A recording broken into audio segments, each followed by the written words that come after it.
ડભોઈ વિભાગ હાઈસ્કૂલની પાછળથી model form સુધી જવાના રોડ ઉપર મંસૂરી કબ્રસ્તાન પાસે શહેરમાંથી મોટા ભાગનો કચરો ત્યાં ખુલ્લી જગ્યામાં ઠાલવવામાં આવતા તેમજ મૃત્યુ પામેલા ભૂંડ કૂતરાઓ પણ ત્યાં રોડની સાઈડ પર જ નાખવામાં આવતા,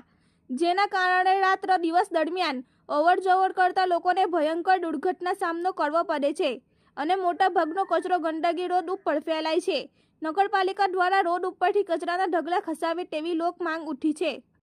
જાણવા મળતી વિગતો અનુસાર ડભોઈ નગરપાલિકાના સત્તાધીશો અને રહીશો દ્વારા છેલ્લા ઘણા સમયથી મોડલ ફોર્મ જવાના રોડ ઉપર ખુલ્લા મેદાનમાં મોટા ભાગના ડભોઈના ગંદકી અને કચરો અને મૃત્યુ પામેલા કૂતરા ભૂંડોને નાખવામાં આવતા હોવાના કારણે આ ગંદકીનો કચરો રોડ ઉપર આવી જતા કબ્રસ્તાન, મંદિર અને મોડલ ફોર્મ અવર જવર કરતા લોકોને રોડ પસાર કરતા દરમિયાન ગંદકીથી દુર્ગંધ એટલી બધી ફેલાઈ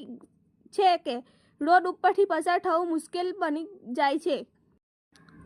આ અંગે વારંવાર રજૂઆત કરવા છતાં પણ કોઈ પ્રશ્નનો નિકાલ આવતો નથી. આ રોડ ઉપર મોટો કબ્રસ્તાન આવેલું છે અને મંદિર પણ આવેલું છે, તેમજ મોડલ ફોર્મના 80 ઘર પરિવારો રોજ અહીંથી અવર જવર કરતા લોકોને મુશ્કેલીનો સામનો કરવો પડી રહ્યો છે. જો રાત્રે દરમિયાન મૈયત થઈ જાય, મૈયત લઈ જવામાં પણ તકલીફો પડે છે અને મોડલ ફોર્મ આવતા લોકો 7 વાગ્યા પછી અંધારપટ પણ છવાઈ જતું હોય તેને લઈને રાતે અહીંથી આવતા લોકોને પણ ડર લાગે છે, જેને લઈને રાહદારીઓને વાહન ચાલકોની માંગ ઉઠી છે કે જ્યારે કે આ રસ્તા પર ગામમાંથી સાફ સફાઈ કરીને આ રસ્તા ઉપર કચરાના ઢગલા હોય, જેને લઈને પશુ પક્ષીઓ રાત્રે દરમિયાન કૂતરાઓને પણ ત્રાસ જોવા મળી રહ્યો છે, તો વહેલી તકે નગરપાલિકા તંત્ર